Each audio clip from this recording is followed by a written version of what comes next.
Assalamualaikum dan selamat sejahtera. Gerakan linear, tajuk 2.1, gerakan linear. Jadi apakah itu gerakan linear? Jadi gerakan linear ialah kajian tentang gerakan objek dalam garis lurus. Jadi kalau kita lihat ini perlombaan berlari, bagaimana kita nak menghuraikan tentang gerakan pelari tersebut? Jadi kita ada 5 perkara yang kita boleh gunakan. Pertama ialah jarak, berapa jauh pelari itu telah bergerak. Okey, berapa jauh dia telah bergerak. Kemudian kita ada jarak dan sasaran, dua benda yang samalah, nanti kita akan bincangkan. Kemudian kita ada laju dan juga hal laju, dan kita ada pecutan dan juga nyah pecutan, serta satu lagi ialah kita ada masa. So sebenarnya kita boleh persimpulkan S ni ialah untuk jarak atau sasaran, T ni ialah masa, U ni ialah kita ada hal laju yang kita panggil hal laju awal, V ni ialah final velocity, hal laju akhir, dan satu lagi ialah pecutan, acceleration. So cikgu rangkumkan dia jadi STUVA. So ini ialah 5 perkara, 5 kuantiti fizik yang digunakan untuk menerangkan pergerakan satu objek. Okey, kita ambil yang pertama, kita ada ialah jarak dan susaran. Okey, kita lihat kepada apa yang dimaksudkan dengan jarak. Kita lihat sini, jarak ialah jumlah panjang lintasan yang dilalui oleh suatu jasad. Contohnya kita ada daripada titik A ke titik B. So berapa lintas kita nak gerak dari A ke B. So ni adalah jalan dia lah atau lintasan dia lah. So jarak dia berapa jauh dia tu kita ukur. So daripada A ke B ni yang kita panggil jarak. So jarak merupakan kuantiti skala. Jadi kita tak kisahlah arah mana kita bergerak. Sebab kuantiti skala tidak memerlukan arah. Dan SI unit dia adalah meter. Okey. Kemudian yang kedua ialah kita ada ialah sasaran. Jadi sasaran ialah jarak dalam arah tertentu. Jadi sasaran merupakan kuantiti vektor sebab dia ada arah. Jadi jarak dalam arah tertentu. Okey. Jadi bagaimana cara kita nak mengira sasaran? Okey, macam mana kita nak cari sasaran? Okey, kita teruskan sini. Okey. Jadi sasaran ialah jarak dalam arah tertentu.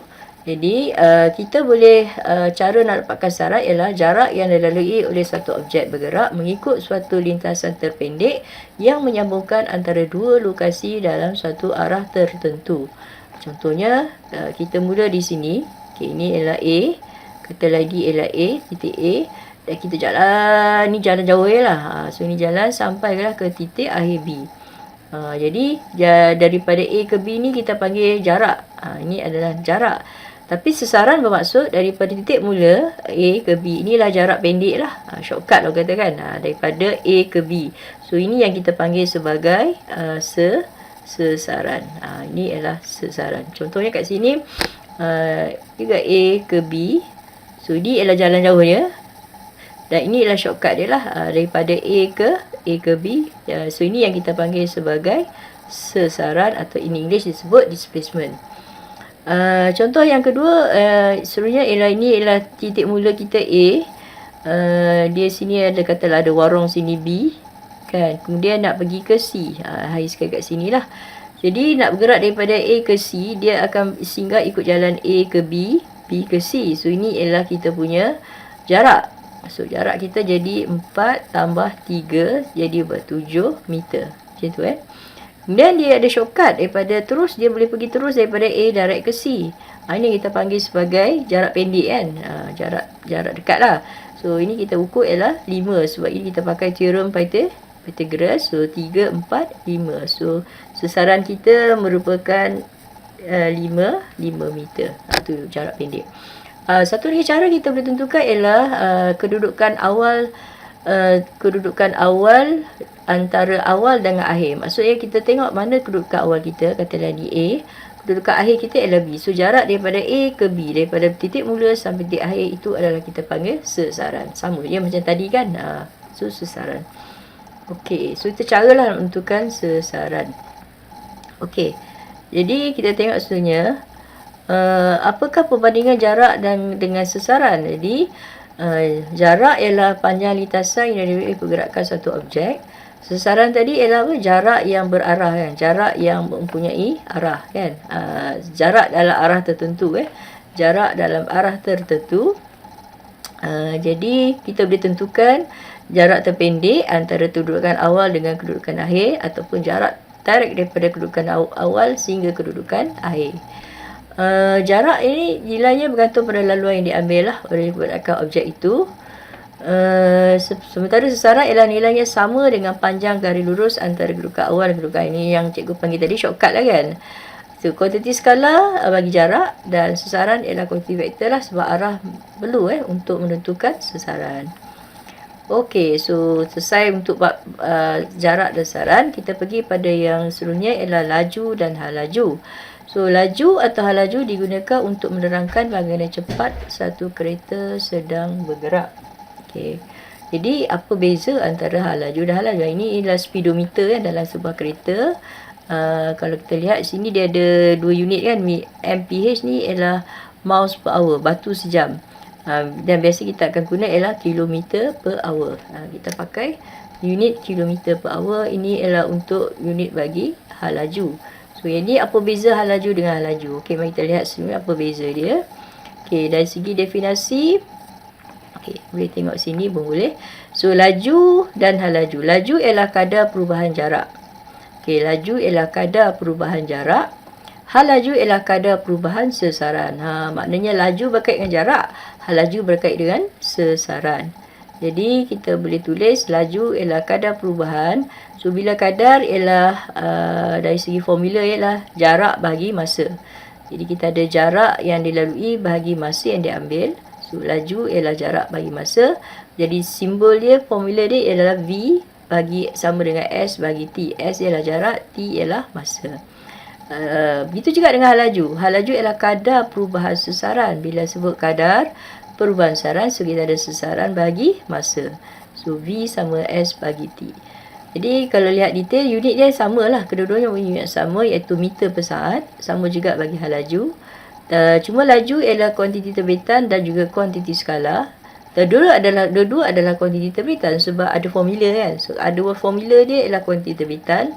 Tapi hal laju ialah kuantiti vektor sebab ada arah.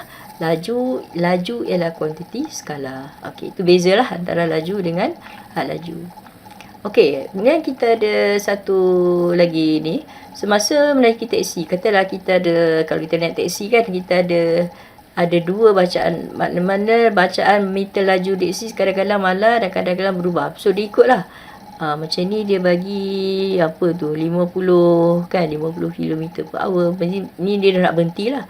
Sebab kita bila jalan kadang tak sama kan laju. Contohnya kalau kita bergerak daripada Melaka ke KL. Okay, Melaka ke KL, kita kalau ikut highway 110 km sejam kan, tapi tak semestinya kita bergerak 110. Kadang-kadang kita bergerak slow 80, ngantuk sikit lah. Kadang-kadang kita bergerak laju kan 120, 130 gitu. Jadi kita ada apa istilah yang kita panggil sebagai hal laju purata dan hal laju purata. Kita ambil pukul rata lah kan. So, kalau laju purata ialah jumlah jarak yang dilalui dan simbol S bahagi dengan jumlah masa yang diambil T. Okey. Itu juga dengan hal laju purata. Sesaran bahagi masa yang diambil. Okay, itu ada beza lah. Laju purata ialah jumlah jarak yang kita lalu bagi jumlah masa yang diambil. Contohnya, kita bergerak daripada KL. Melaka ke KL, jarak dia katalah 200 km. Betul 200 km. Masa yang diambil ialah 2 jam. Contoh 2 jam. Jadi, hal laju purata kita ialah 200 km bahagi dengan 2 jam. So, kita dapat 100 km sejam. Ini ialah purata laju kita lah yang kita ada. Okey, perbandingan jarak dan sesaran. Okey, kalau tengok bacaan meter laju, kalau kita lihat meter dia tak gerak kan, sama je dekat 110 kan, 100 malah je. So, ini kita kata kereta itu bergerak dengan hal laju seragam. Kemudian berubah maksudnya daripada kosong kita tekan minyak kan. So, bila tekan minyak, laju makin lama makin meningkat. Maknanya jarum dia makin lama, mula kosong. naik 20, 30, terus sampai 110 kan. So, kereta mengalami hal laju yang semakin bertambah, jadi dia mengalami pecutan. Okey. Ini istilah lah. Okey, mari kita lihat seluruhnya. Laju seragam ialah laju di mana magnitudnya sama tanpa mengambil kira arah. Maksudnya kalau cikgu sebut laju seragam, means tak kisahlah. Maknanya meter tu tunjuk 100 km sejam. Tak kisahlah arah mana kita bergerak. Okey, hal laju seragam pula kekal sama bagi magnitud dan arah. Maksudnya kali ni dia menekankan bahawa kita mesti bergerak sama je. Maksudnya kalau tengok gambar ni, boleh tengok sini lah. Okey, maksudnya kat sini arah dia sentiasa ke kanan. Kanan ni positif lah. Maksudnya kita ni sedang bergerak di jalan yang lurus lah. Masa ni saat belum bergerak lagi kan. 20 meter kemudian, 1 saat dia dah bergerak 20 meter. 2 saat kemudian masih lagi bergerak 20 meter. 3 saat kemudian dia bergerak 20 meter. Maksudnya dia bergerak dengan hal laju yang seragam. Okey, ataupun boleh kira jugalah. Dari sini ke sini kita ada ini 20 lah kan. Ini satu cari cara lah. 20 bahagi 1. Dekat sini, dari sini ke sini 20. Dan 2 tolak 1, 1 kan. Jadi 20 meter per saat. Kat sini dia bergerak juga 20 meter bahagi dengan 1 saat. 2 ke 3 kan. 1 saat. So kita still dapat 20 meter per saat. Hal laju yang seragam. Okey. Tapi kalau laju tu dah bergerak, arah dia dah berubah. Contohnya dia jalan sini kan. Jalan sini, lepas tu dia gerak sini. Kat sini. Kan. Tapi dia masih lagi 20 meter per saat. Sini masih lagi laju dia 20 meter per saat. Tapi kita kata hal laju tidak seragam. Hal laju bukan lagi seragam kerana arah dia dah berubah. Kerana arah dah berubah. Contoh yang kita boleh tengok seluruhnya. Contohnya, katakanlah kita katalah kita ada lebuh raya utara selatan. Contohlah kita ada ni jalan. Okey, kita ada jalan. Okey, kita ada 2 kereta. Okey, kereta pertama dia bergerak arah sini kan. Okey, ni kereta pertama, kereta A. Dia bergerak daripada utara ke selatan. Katalah laju dia ialah 110 km sejam. Betul tak? Dia bergerak arah situ. Okay, kita ada kereta yang kedua, dia bergerak arah begini. Okey, katalah kereta B. Okay, kereta B. So dia bergerak ke selatan. Yang tadi dia ke selatan, ini ke utara. So dia bergerak, speedometer dia ialah 110 km sejam. Hal laju sama, dari segi magnitude sama kan. Magnitude sama. Okey, magnitude sama, tapi arah tak sama. Okey, bila arah tak sama, bila magnitude sama, kita kata laju seragam. Okey, laju seragam. Betul kan? Tapi bila arah magnitude dengan arah tak sama, jadi kita sebut hal laju seragam, bukan lagi seragam, tapi dia adalah hal laju yang tak seragam. Sebab apa? Arah yang berubah. Okey, itu kena bezakan lah. Kan? Itu. Okey, kita teruskan. Yang tadi cikgu dah sebut lah. Satu objek mempunyai hal laju tidak seragam jika magnitude hal laju berubah. Betul lah. Daripada 100 naik ke 110, 120. Jadi magnitude dia dah berubah. Arah juga berubah. Arah gerakan berubah atau gerakan bukan dalam garis lurus. Contohnya kat sini selekoh gini kan. Hal laju tak sama kerana arah yang berbeza. Satu lagi, kat sini kita lihat magnitude. Apa maksud magnitude? Walaupun jalan lurus, okey, yang ini dia 20 bagi 1 ialah apa? Ini dia bergerak dah jadi, ini dah 20 meter kan. Ini 20 meter. 20 per meter kan.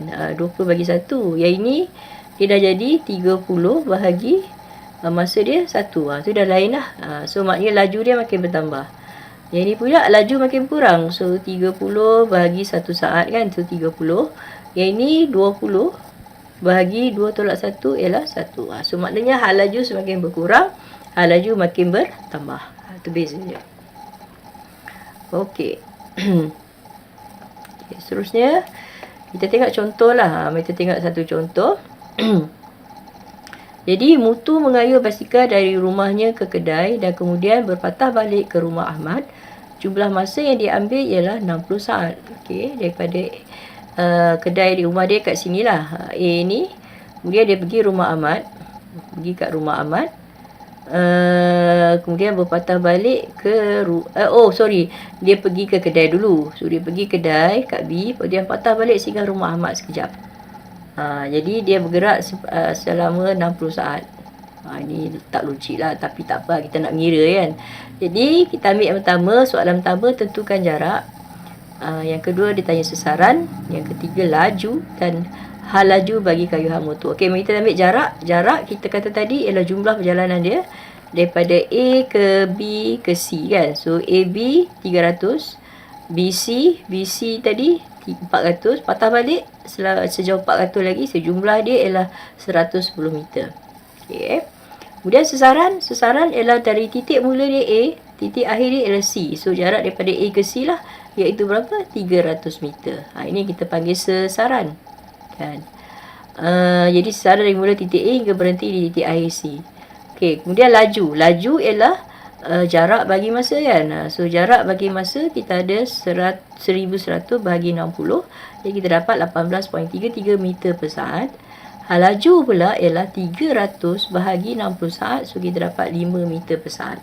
So tengoklah apa yang soalan tanya lah. Dia tanya laju ke dia tanya hal laju. Okey. So penting kan, formula tu penting. Hal laju ialah sesaran bagi masa, laju ialah jarak bagi masa. Okey, kita ada lagi soalan. Ali berlari ke utara sejauh 300 meter, kemudian dia berpusing ke barat dan berlari sejauh 400 meter untuk tiba di warung Pak Kasim. Masa yang diambil ialah 4 minit daripada O, A ke B. Okey, soalan pertama, tentukan jarak. Jadi jarak ialah 300 campur 400 kan. So kita ada jarak ialah 300 campur 400 dapat 700 meter. Okey, kita tengok sesaran pula ialah shortcut tadi kan. Titik mula kita ialah rumah Ali, titik akhir kita ialah warung. So jarak dari sini dan kita pakai teorem Pythagoras. Bila teorem Pythagoras, so dekat sini dia jadi 300, 400 jadi 500 lah.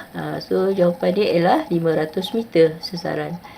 Okey, soalan laju. Okey, laju ialah jumlah jarak, jadi 700 bahagi 4 minit kan, kita darab 60 sebab kita tukarkan daripada minit kepada saat. Sebab minit bukan unit SI, so kita tukar pada unit SI. So 4 kali 60 kita dapat jumlah dia 2.91 meter per saat. Okey, hal laju pula ialah sesaran bagi masa, jadi 500 bahagi sama juga 4 minit darab 60 saat, jadi kita dapat 2.8 meter per saat. Sesaran Ali jika dia berlari pulang ke rumah. Okey, dah balik ke B, dia balik semula ke O. Jadi kat sini sesaran ialah senangnya dari titik mula kita O, titik akhir kita ialah O. Maknanya daripada rumah dia O balik semula ke rumah, jadi kosong lah. Jadi tak ada sesaran. So jawapan dia ialah kosong. Okey, kita teruskan ke yang ketiga. Kita ada definisi bagi pecutan dan nyah pecutan. So kita dah bincang STUV kan. Now kita nak lihat pada A, SUVA. Okey, definition kita, pecutan ialah kadar perubahan hal laju.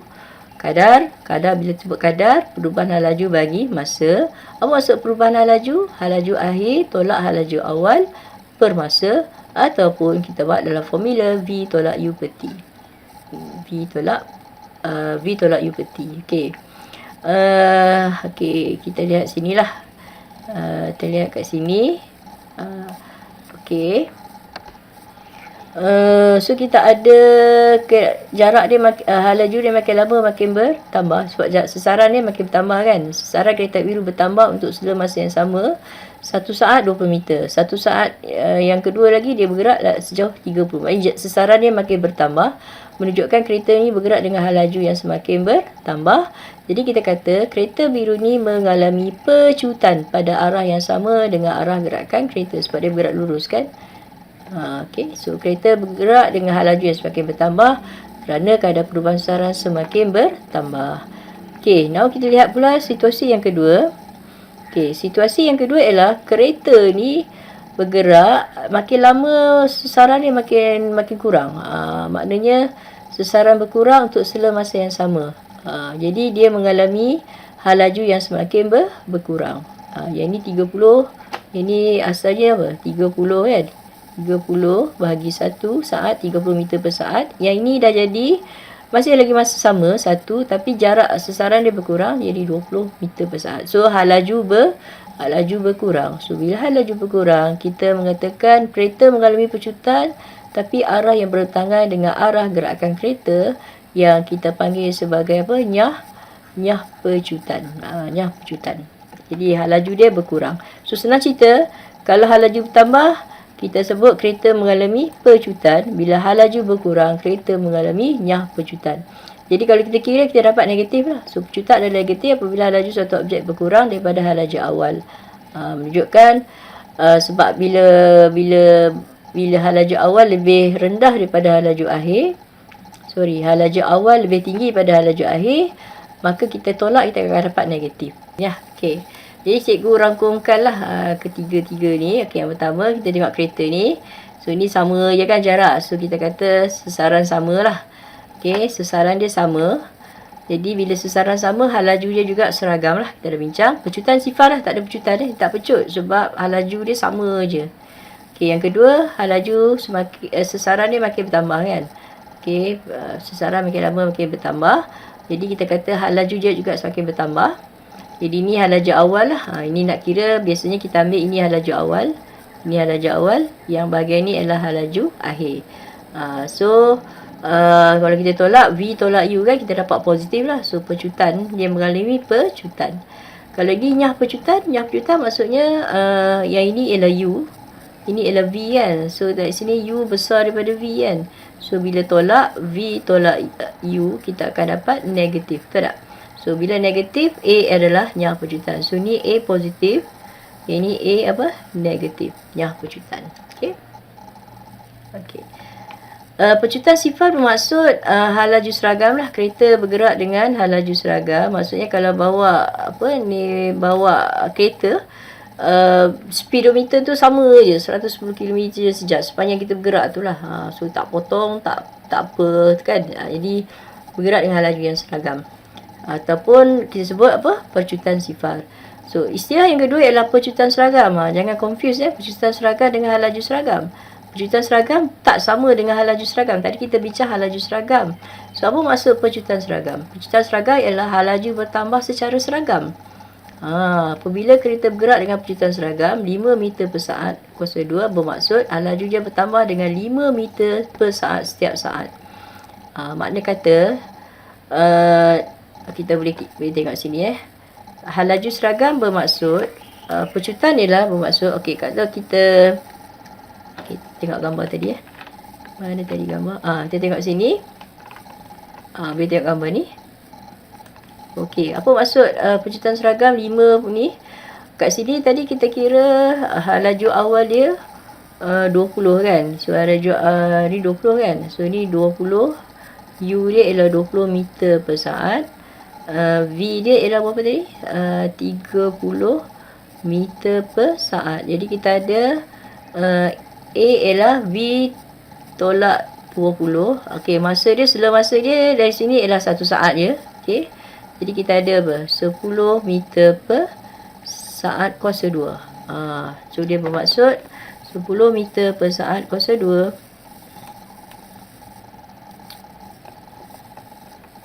Okey, mana dia?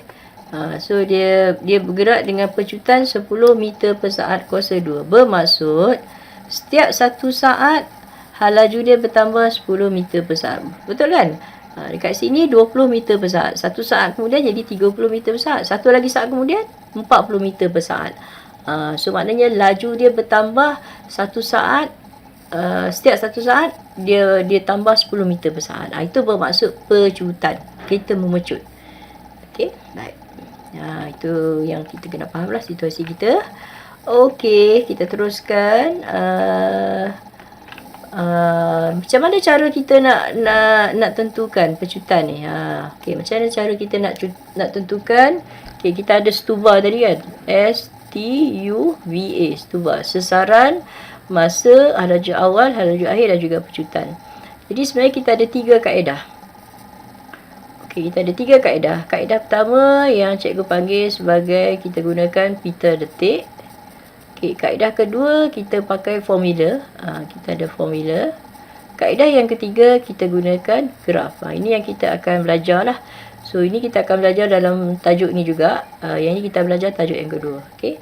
So kita teruskan yang pertama dululah, pita detik kan. So kita tengok pita detik. Okey, untuk pita detik ni macam mana? Dia umpama macam ni tau. Kita letak kamera kita. Okey, kita letakkan kamera kita dekat satu tempat tetap kan. Dan kita ambil rakam gambar. Ni dia rakam gambar matahari. Pada setiap masa lah, setiap saat. Mungkin dia ambil sela masa lah, sejam ataupun setiap 2 jam. Okay, ini gambar yang dia ambil setiap 2 jam. Okay, ini. Kemudian dia apa kata?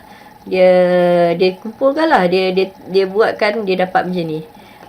Ni kita kali pertama kat sini matahari, kedua kat sini, 3 kat sini. Nampak tak? Nampak banyak gambar lah. Di mana kedudukan matahari pada masa yang tertentu. Ini sama lagi lah, gambar yang sama. Okey, cantik kan? Jadi daripada kaedah ini kita dapat idea untuk menentukan, kita gunakan apa yang kita panggil sebagai jangka masa detik. Jangka masa detik. So ini kita ada satu jangka masa detik di makmal kita ada kan. Ni jangka masa detik. Dia menggunakan kuasa 12 volt arus lalit. Jadi dia buat maknanya dalam satu detik ialah sela masa antara 2 titik. Jadi apa yang kita ada di Malaysia, kita ada frekuensi. Bila ada 12 ni, dia ada frekuensi. Kita panggil apa? Frekuensi. Frekuensi kita ialah 50 Hz. Ini kita punya Malaysia punya nilai lah, arus So 50 Hz ni maksud dalam satu saat ni benda ni dia akan detik. Dia akan turun atas bawah kan. So sekali dia titik, dia buat macam ni lah. Dia macam ni. Sekali dia turun bawah, dia tekan. Sebab inilah carbon lah benda ni kan. Kita dapat lihat kesan ni lah. So bila dapat satu titik sini lah. Ni satu detik. Satu titik lah. Satu dot titik. Kemudian seterusnya dia dapat yang kedua. Dan seterusnya. Dia akan dapat macam ni lah. Ini yang kita panggil. Ini kita panggil titik. Titik.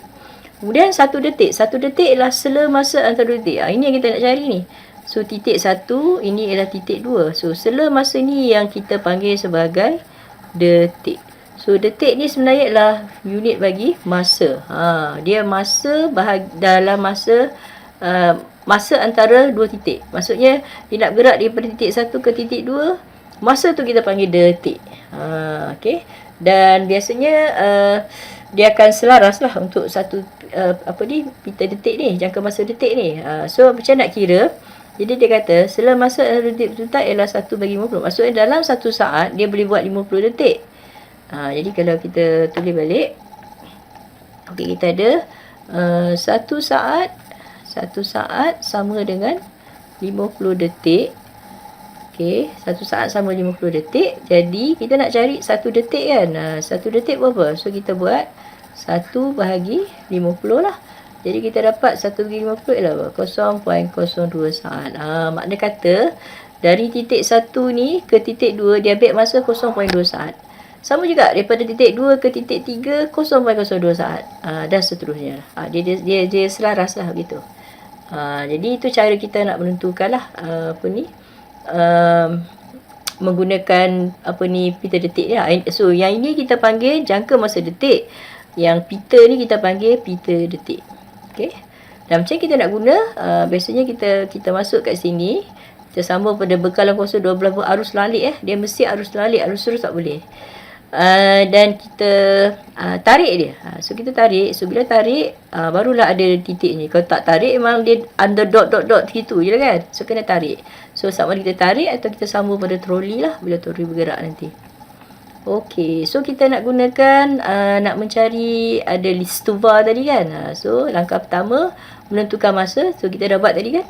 So masa 50 detik ialah 1 saat. Masa 1 detik ialah 1/50 sama dengan 0.02 saat. Contohnya dari A ke B, so kita kira berapa detik. Kita jangan kira titik, kita kira detik. Detik ni kita kira berapa? tengah-tengah ni. Biasanya kita kira tengah. Jangan kira ni titik. So ni 1, ni 2, 3, 4, 5, 6, 7, 8, 9, 10. Jadi kita ada berapa detik ni? 10 detik. 10 detik atau tik lah. Dalam bahasa Inggeris tik. So kita buat apa? 10 darab dengan 0.02 dan kita dapat 0.2 saat. Maksudnya daripada A ke B, pergerakan kita mengambil masa 0.2 saat. Okey, itu yang pertama. Okey, yang kedua, langkah kedua ialah sesaran.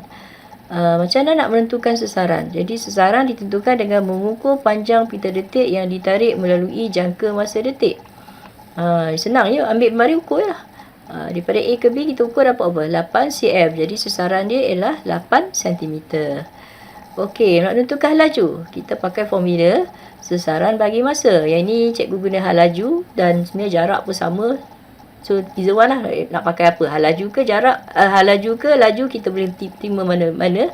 Tapi cikgu prefer pakai hal laju. So, hal laju formula dia sesaran bagi masa. Jadi, sesaran kita dah kira tadi 8. Masa kita ialah 0.2. Jadi, kita bagi, kita dapat 40 cm per saat. Untuk bergerak daripada A ke B. Okey. Itu langkah ketiga. Langkah keempat ialah menentukan pecutan. Dan kita belajar pecutan formula dia ialah apa? A sama dengan V tolak U per T kan.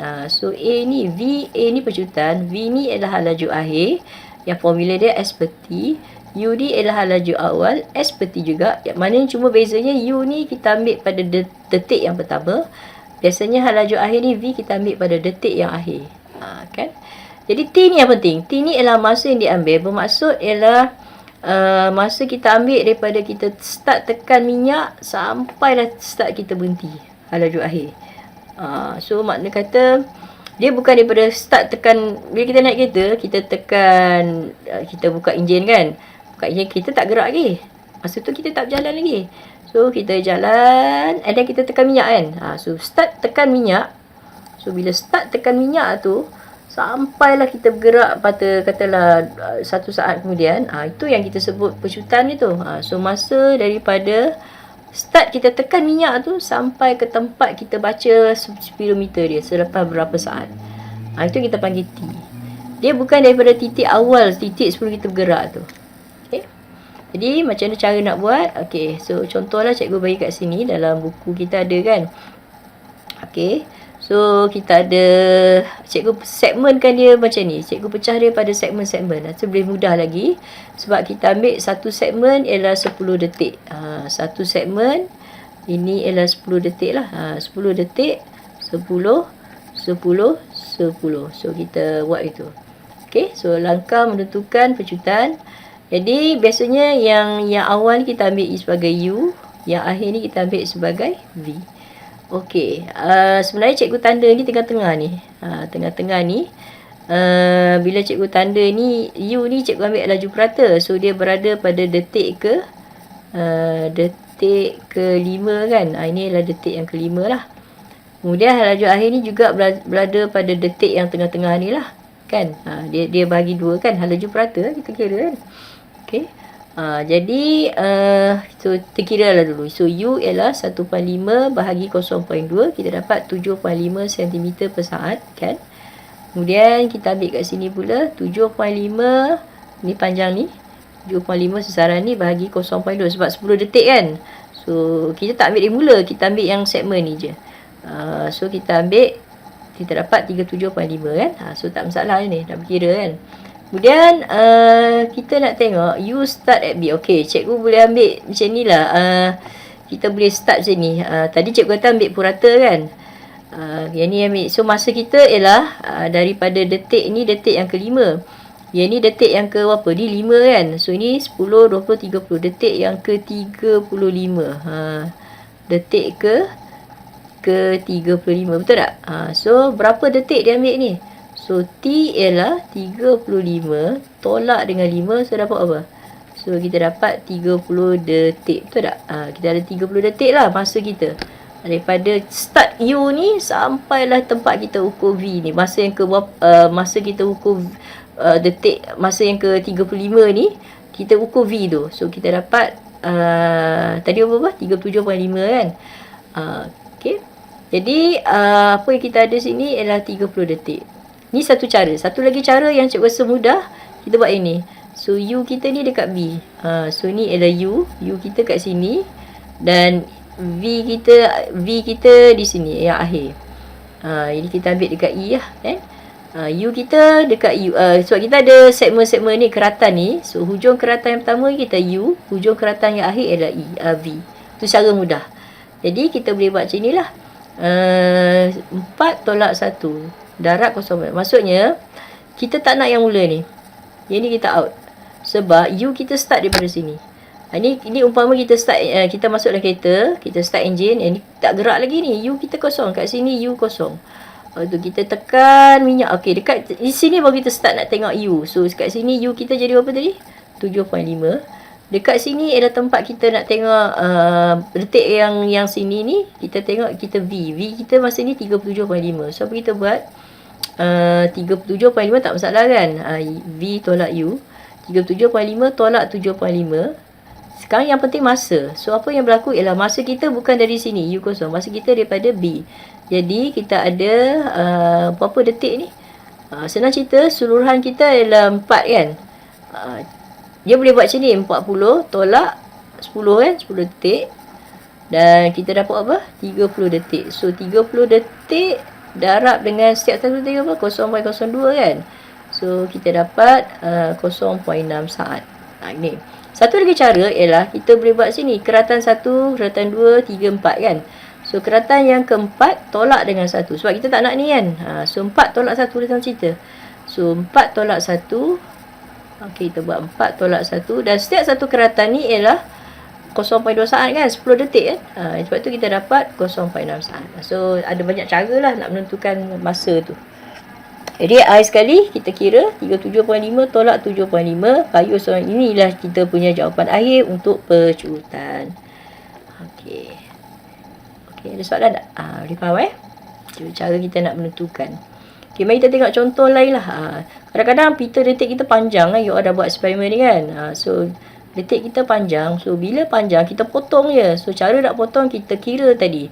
Kita kira 10 detik. Maksudnya titik yang ke sebelah kita potong. So kita tampalkan dekat sama-sama dan kita akan dapat macam ni lah contoh. Ini yang kita panggil sebagai carta pita. Ini yang kita gunakan untuk menganalisis, nak mencari percutan. Okey, contoh kita ada kat sini. Okey, kita ada ni. Okey.